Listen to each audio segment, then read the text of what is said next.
Sa mga nakarating na ng Boracay o sa mga madalas doon, baka akala nyo, kabisado nyo na ang buong isla. Meron kaming mga ipapakita sa inyo na secret tagong-tago. Bago pa nakilala ang Boracay ng buong mundo, ganito ang itsura ng isla noon.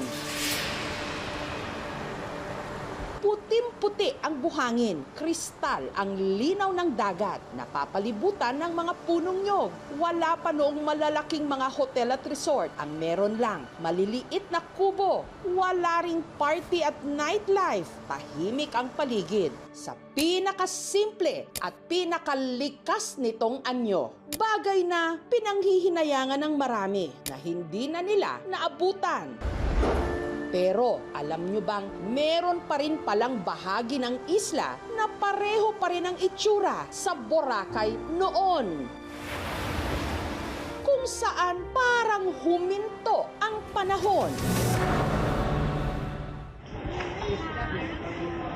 Mula sa Cagban Jetty Port, sumakay ng e-trike pero sa halip na pumunta sa beachfront resorts kung saan naroon ang sikat na white sand beach, sabihan lang ang driver na dalhin kayo sa Barangay Yapak. Nasa dulo ito ng isla. Humigit kumulang 30 minuto ang biyahe. Pagdating doon, ito ang view na sasalubong.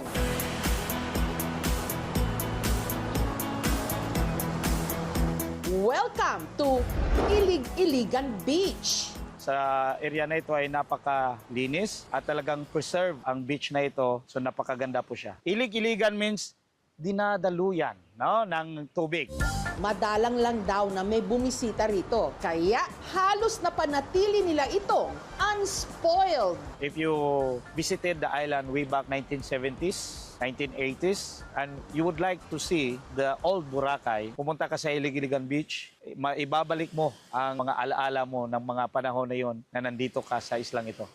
At kung problema tuwing tag-araw sa Boracay ang mga lumot sa beach na ito, Minsan nga wala na talagang makikita o masisilayang lumot or algae po dito sapagkat yung current po dito palabas. Kasi meron po tayong malawak na coral reefs. Wala po yung bayad kasi ano po yan, free po yan.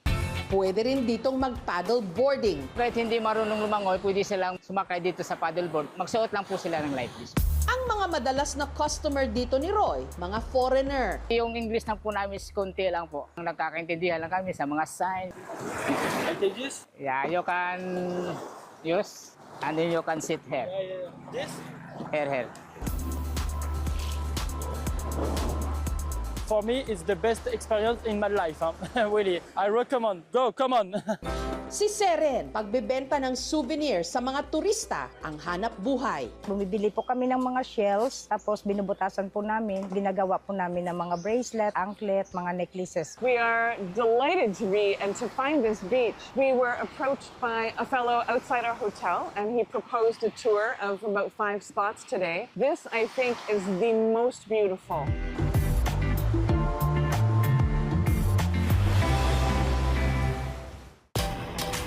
Ang mga pauwi naman galing Boracay pero nabibitin pa rin sa White Sand Beach, pwedeng mag-side trip sa isa pang tagong paraiso ng isla ng Malay. Nasa mainland ito ng Aklan. Bumiyahe papuntang barangay na Asug, maglakad pababa ng 10 minuto at mararating ang Bongbongon Beach.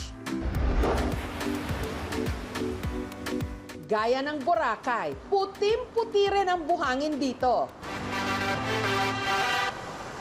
Ang barkada ni Cory, dito napiling magliwaliw para magtanggal ng stress. Relaxing kasi maganda yung ano dito, yung Maganda beach. yung view. Tahimik ba? Mawawala, nakakawala Nakarelax yung talaga. stress. Nag-enjoy rin sila sa pamumulot ng seashells by the seashore. Ito po yung usually, ito po yung kinukuha namin na shell. Tawag dito is baka-baka. Pwede ito siya lagyan ng papaya tsaka malunggay tas gataan. Masarap po to. Sa tinatawag naman nilang Vinewood, matatanaw ang Boracay, pati na ang mga karatig isla nito, pero paalala ng namamahala ng beach. Sa mga nagbabalak na pumunta dito sa Bongbongon Beach, detour lang. Kasi wala po kami ngayon na available na restaurant and the cottage.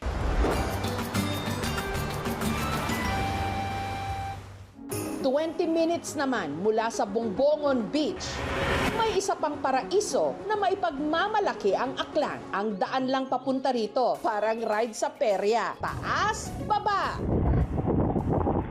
Pero sulit naman daw ang biyahilo, lalo't kung ganitong view ang naghihintay sa'yo.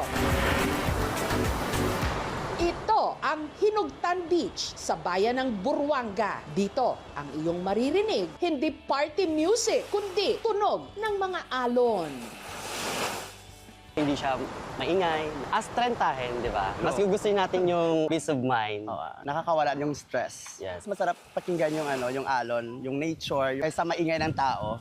Naabutan namin ang magkakaibigang ito galing Maynila na sinadya talaga ang Hinugtan Beach. Similar siya sa Boracay, yung view maganda. Ang difference lang siguro is less crowded, mas peaceful ang lugar.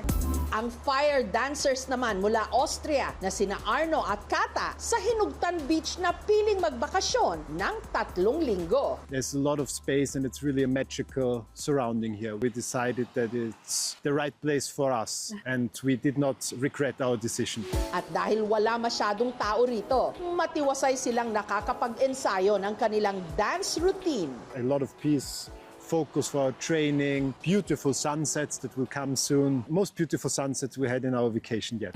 Sa mga gustong mag-overnight sa Hinugtan Beach, may mga pinaparentahan ditong kwarto si Marivic. Pag wala silang baon na mga pagkain dito, pwede sila bumili sa akin. Ang major problem talaga namin yung signal. Pero may ino-offer naman talaga kami na signal. Marami kasi kaming piso wifi dito. Gumanda yung mga kabuhayan namin dito. Dati ang hirap talaga. Gusto namin na marami din bisita para marami din yung income namin. Maging responsable po tayo, lalo-lalo na sa pagtapon natin ng mga basura kung saan-saan. Makakasira po iyon sa ating kalikasan. Habang ang Boracay patuloy na dinadagsa ng mundo sa mga sulok-sulok ng isla, pati na sa mainland nito, may mga dalampasigan na parang inilihim ng kalikasan. Tahimik, presko, at kasing ganda ng Boracay noon. Ang hinahanap mong paraiso, baka nakatago lang pala sa kabilang dulo.